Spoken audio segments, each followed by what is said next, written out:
Assalamualaikum warahmatullahi wabarakatuh.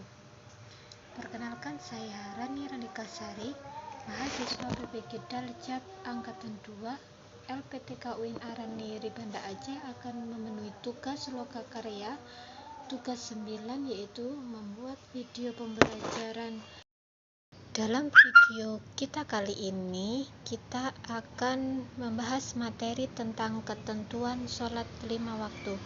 Jadi tujuannya agar siswa-siswi dapat menjelaskan tentang pengertian sholat, kemudian dasar hukum diwajibkannya sholat, dan syarat-syarat sah sholat, serta apa saja yang nanti akan membatalkan sholat.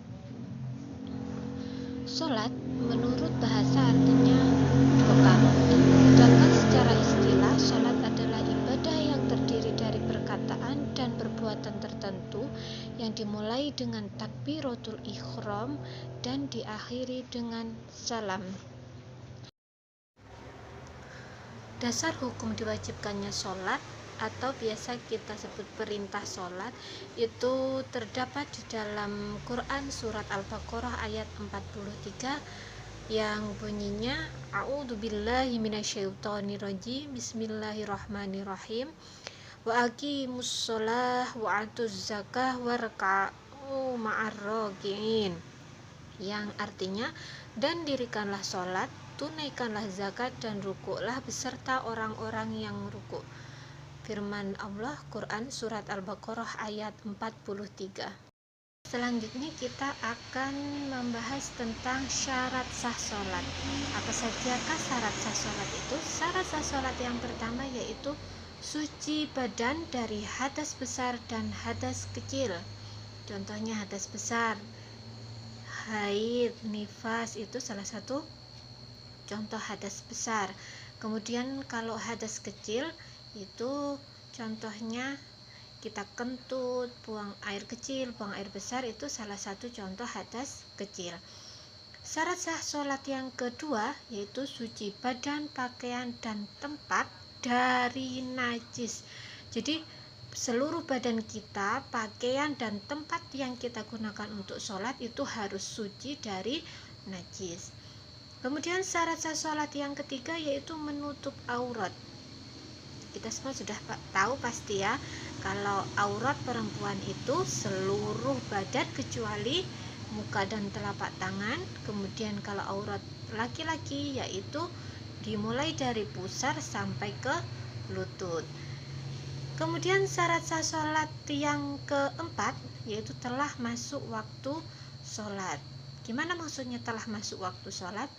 Jadi kita tidak bisa melaksanakan sholat jika belum masuk waktunya, atau kita tidak akan sah sholat kita ketika kita melaksanakannya belum masuk waktu sholat. Contohnya, sholat maghrib itu boleh dilaksanakan ketika matahari sudah terbenam. Sholat maghrib tidak sah dilaksanakan apabila dilaksanakannya sebelum matahari terbenam. Itu yang dimaksud telah masuk waktu sholat. Kemudian syarat sah sholat yang kelima yaitu menghadap kiblat. Jadi sholat 5 waktu itu harus menghadap kiblat. Jika tidak menghadap kiblat, maka sholat kita tidak sah. Kita lanjut ke materi selanjutnya yaitu tentang syarat wajib sholat.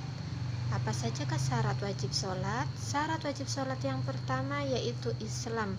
Jadi setiap muslim itu wajib melaksanakan sholat. Kemudian syarat wajib yang kedua yaitu balik. Baliknya laki-laki itu umur 15 tahun atau ditandai dengan mimpi basah. Jadi ketika laki-laki itu sudah mimpi basah, maka sudah dikatakan balik. Kemudian baliknya perempuan yaitu pada usia 9 tahun atau ditandai dengan keluarnya darah haid. Jadi umur 9 tahun atau ditandai dengan keluarnya darah haid itu untuk baliknya perempuan. Syarat wajib yang keempat yaitu suci dari haid dan nifas bagi perempuan. Jadi perempuan yang haid dan nifas itu boleh tidak melaksanakan sholat, atau memang tidak wajib melaksanakan sholat. Kemudian syarat wajib sholat yang kelima yaitu telah sampai dakwah kepadanya, dan yang keenam terjaga. Terjaga apa maksudnya? Tidak sedang dalam keadaan tidur. Jadi ketika kita mendengar azan kemudian kita sedang tidak dalam keadaan tidur, maka bersegeralah melaksanakan sholat. Oke, selanjutnya kita akan membahas tentang hal-hal yang membatalkan sholat. Jadi apa-apa saja yang membatalkan sholat? Yang pertama yaitu berbicara dengan sengaja. Berbicara dengan sengaja ketika sholat itu akan membatalkan sholat. Jadi tidak boleh berbicara atau membaca selain bacaan sholat, karena itu akan membatalkan sholat. Yang membatalkan sholat yang kedua yaitu banyak bergerak. Jadi ketika kita sholat, bergerak selain gerakan sholat 3 kali berturut-turut itu akan membatalkan sholat. Yang membatalkan sholat yang ketiga yaitu berhadas. Jadi ketika kita sedang sholat tiba-tiba berhadas atau keluar hadas, itu maka akan membatalkan sholat. Yang keempat, keluar najis atau terkena najis. Pada waktu sholat tiba-tiba kita terkena najis atau dilempar najis, itu akan membatalkan sholat. Dan yang kelima, terbuka aurat. Jadi pada waktu sholat tiba-tiba aurat kita terbuka, atau mungkin sobek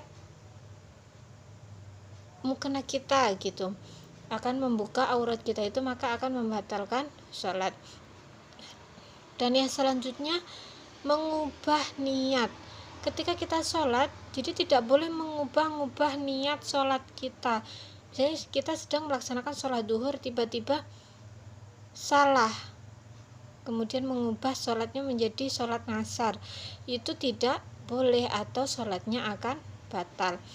Dan yang selanjutnya yang membatalkan sholat yaitu membelakangi kiblat.